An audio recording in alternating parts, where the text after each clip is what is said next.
Assalamualaikum warahmatullahi wabarakatuh. Bismillah walhamdulillah, wassalatu wassalamu ala rasulillah Sayyidina Muhammad ibn Abdullah wa ala alihi wa ashabihi wa mawalah. Qalu subhanaka la ilma lana illa ma 'allamtana innaka antal alimul hakim. La haula wa la quwwata illa billahil aliyyil azim. Amma ba'd. Ma'asyiral muslimin, jamaah yang insyaallah kita selalu dirahmati, diberkahi dan diampuni Allah Subhanahu wa taala. Puji dan syukur senantiasa kita panjatkan pada Allah Subhanahu wa taala atas segala kenikmatan yang Allah berikan kepada kita. Baik itu kenikmatan yang kita minta, bahkan terkadang kita meminta sambil memaksa, maupun kenikmatan yang tidak pernah kita meminta, tapi Allah sangat memahami setiap kebutuhan makhluknya. Salawat beriring salam semoga tercurah pada baginda Nabi besar Muhammad sallallahu alaihi wasallam, pada segenap keluarga dan sahabatnya, dan insyaallah kita sebagai umatnya yang senantiasa berusaha mengamalkan sunnah-sunnahnya akan mendapatkan keberkahan di alam dunia dan syafaatul udma pada hari kiamat kelak. Amin ya rabbal alamin. Hadirin ibu bapak yang saya hormati, kehadiran Ramadan adalah menuntun kita menjadi pribadi-pribadi yang cerdas. Pribadi-pribadi yang cerdas ditandai dengan meningkatnya keimanan dan ketakwaan kepada Allah Subhanahu wa taala. Kecerdasan seseorang bukan terukur oleh tingginya titel pendidikan yang dimiliki oleh orang tersebut, tetapi kecerdasan seseorang terukur dari sejauh mana kualitas iman dan takwa, sejauh mana kesiapan dia dalam menghadapi kematian di hari esok. Rasulullah sallallahu alaihi wasallam memberikan gambaran makna sebuah kecerdasan yang harus kita bisa mengikutinya. Beliau bersabda, al-kayyisu man dana nafsahu wa amila lima ba'dal maut.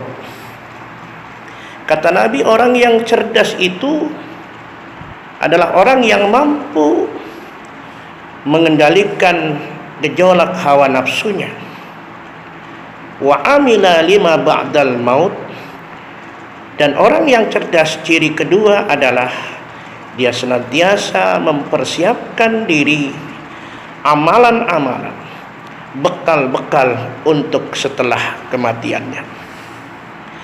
Kalau ada orang yang bertitel tinggi secara pendidikan tetapi tidak mampu mengendalikan hawa nafsu, kemudian dia lupa mempersiapkan bekal untuk setelah kematiannya, maka dipastikan orang tersebut bukan golongan orang yang cerdas.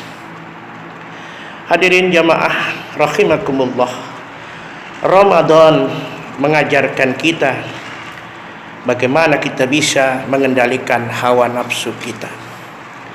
Memang sebuah dilematis bagi manusia.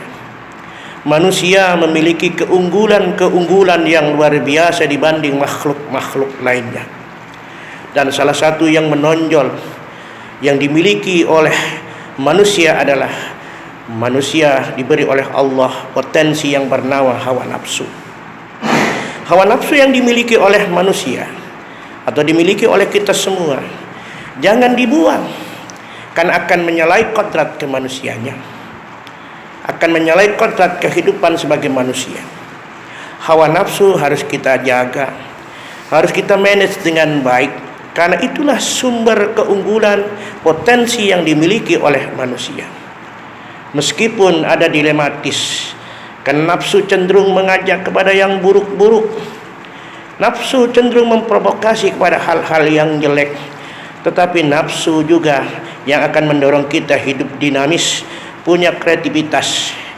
Bayangkan andai kata manusia tidak punya nafsu, kita akan hidup monoton sebagaimana hidupnya para malaikat. Malaikat tidak diberi oleh Allah hawa nafsu, maka kehidupan malaikat adalah tetap jalan di tempat, tidak ada peningkatan. Malaikat yang ditugaskan satu tugas tidak pernah akan menjalankan tugas lainnya kecuali tugas yang telah diembankannya. Malaikat memiliki tipikal la ya'sunallah ma amarahum wa yaf'aluna ma yu'marun, tidak pernah membantah apa yang diperintahkan oleh Allah dan selalu mengerjakan apa yang diperintahkan Allah kepada mereka malaikat. Oleh karena itu para jemaah sekalian, mudah-mudahan Ramadan mampu mendidik kita pendidikan yang sangat mulia agar kita menjadi manusia mulia. Caranya adalah kendalikan hawa nafsu sehingga kita senantiasa berbuat yang baik karena nafsunya dikendalikan oleh Allah. Untuk mendapatkan pengendalian diri atas nafsu yang kita miliki, tentu kita tidak mudah kecuali dengan satu cara, dekatkan diri kita kepada Allah Subhanahu wa taala, karena sesungguhnya yang mampu mengendalikan hawa nafsu hanyalah Allah Subhanahu wa taala. Demikian yang disampaikan oleh Nabiullah Yusuf alaihi salam, wa ma ubarri'u nafsi inna nafsa la'ammaratun bisu illa ma rahima rabbi. Ada kata-kata kunci, kecuali nafsu yang dirahmati Tuhanku, kata Nabi Yusuf. Itulah nafsu yang dikendalikan oleh Allah Subhanahu wa taala, sehingga Nabi Yusuf pun bisa terhindar dari bujuk rayu godaan seorang wanita cantik, dan beliau termasuk orang-orang yang tunduk kepada Allah Subhanahu wa taala. Mudah-mudahan kita semua mampu menjalankan ibadah puasa ini dengan hasil maksimal, terkendali nafsu kita, dan kita senantiasa berlomba-lomba di bulan Ramadan, terutama di akhir-akhir Ramadan ini, untuk melakukan amalan-amalan yang lebih dalam rangka persiapan untuk bekal kehidupan kita di hari akhirat kelak. Amin ya rabbal alamin. Inilah yang dapat Al-Fakir sampaikan, mudah-mudahan bermanfaat. Hadanallahu wa iyyakum ajma'in. Assalamualaikum warahmatullahi wabarakatuh.